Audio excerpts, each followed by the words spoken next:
વડોદરા શહેરમાં ખાનગી કંપનીમાં નોકરી કરતા સારસાના યુવકનું મિત્રો સાથે ગયા બાદ રહસ્યમય સંજોગોમાં મોત નિપજતા પરિવારે હત્યાનો આરોપ લગાવ્યા હતા. મૃતકના શરીર પર ઈજાના નિશાન જણાતા પોલીસે વધુ તપાસ હાથ ધરી હતી.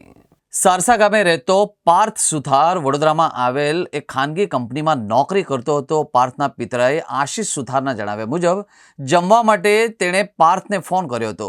જોકે પાર્થનો ફોન તેના મિત્ર જયદીપે ઉઠાવ્યો હતો. જયદીપે કહ્યું કે પાર્થ તેમની સાથે દાહોદ છે અને વાત થઈ શકે એમ નથી. અને ત્યારબાદ સાંજે 7:30 વાગે વિશ્વજીત વાઘેલાનો ફોન આવ્યો.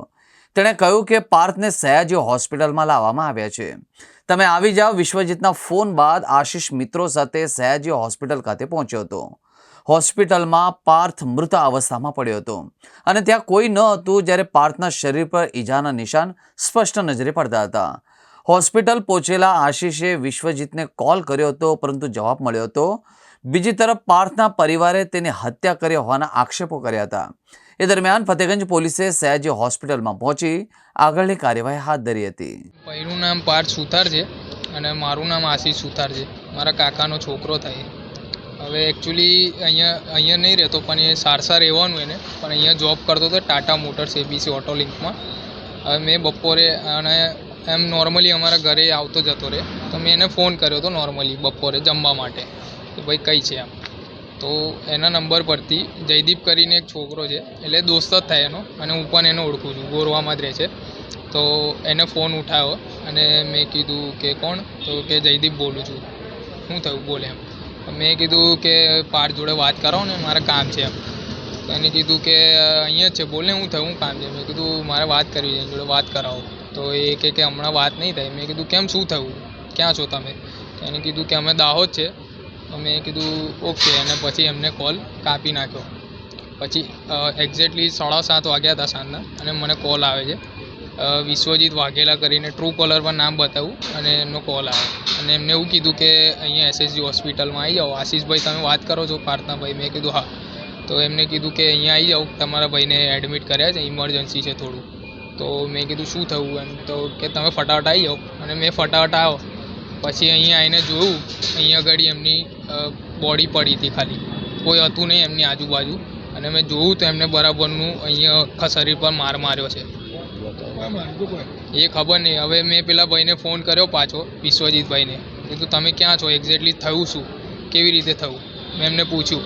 તો એ ભાઈ એવું કહે છે કે પાર્થભાઈ મારા ઓફિસે આવ્યા હતા, બરાબર, અને એ બેઠો હતો અને ચક્કર આવ્યા અને કે અટેક આવ્યો, ખબર નહીં, અને એ પડી ગયો. તો અમે એને હોસ્પિટલ લઈ આવ્યા. અને મેં જ્યારે અહીંયા આવ્યો ત્યારે કોઈ હતું જ નહીં. ઘરે એના પપ્પા પર ફોન ગયો હતો અને મને પણ કોલ આવ્યો.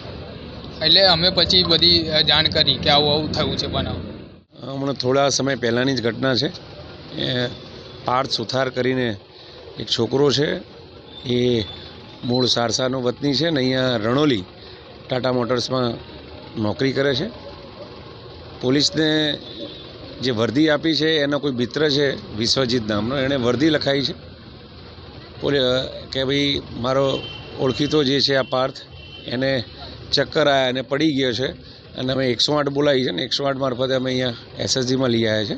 અને ત્યાંના સ્થાનિક ડૉક્ટરે એને મૃત જાહેર કર્યો છે. એ મતલબની વર્દી આધારે ફતેગંજ પોલીસ હમણાં જ અહીંયા સ્થળ પર પહોંચી છે. એમના સગા સંબંધીનું એવું કહેવું છે કે ભાઈ એને માર મારેલ છે, ખૂબ માર મારેલ છે, અને એ મારના કારણે જ આ ઘટના ઘટી છે. તો હાલ પ્રાથમિક તબક્કે આટલું અમને જાણવા મળ્યું છે. એમના સગા સંબંધીને અમે પૂછપરછ કરી રહ્યા છીએ. એમની જે હકીકત જણાશે એ મુજબ અમે આગળની ફરિયાદ લઈશું. અને શું હેતુ હતો, એમાં કેટલા લોકો ઇન્વોલ્વ છે, એ બધું હજુ જાણવાનું પ્રાથમિક રીતે બાકી છે. એમને પૂછપરછ કરી અને આગળની કાર્યવાહી કરીએ છીએ. હાલ કેવા પ્રકારની કામગીરી અત્યારે હાથ ધરવામાં? મેં એ જ કીધું આપને, જસ્ટ હમણાં અમે સ્થળ પર પોલીસ પહોંચી છે. આ પ્રાથમિક માહિતી હતી, મેં આપની સાથે શેર કરી. સર હું એ જ કહું છું કે આ વર્દી પોલીસ સ્ટેશન તરફથી જેટલી મળી આખી આપને મેં જાણ કરી છે. ના, એનો ફોન અત્યારે હાલ સ્વિચ ઓફ આવે છે.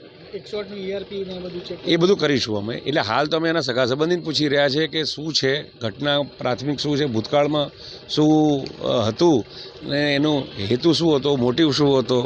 એ આખી કાર્યવાહી અમે થોડા સમયમાં પૂછપરછ કરીશું, મેળવીશું અને જેમ આગળ માહિતી મળશે અમે તમને સવારે પ્રાથમિક જાણ માહિતી કરીશું. છે, એના આગળ આપણે કેવી રીતની તજવીજ હાથ ધરી? એમની અત્યારે હાલ આપણે પૂછપરછ કરી અને આગળની ફરિયાદની કાર્યવાહી હાથ ધરીએ છીએ. હાલ ફતેગંજ એમને પોલીસ સ્ટેશન લઈ જઈએ અને એમની પૂછપરછ કરી અને ફરિયાદની કાર્યવાહી હાથ ધરીશું.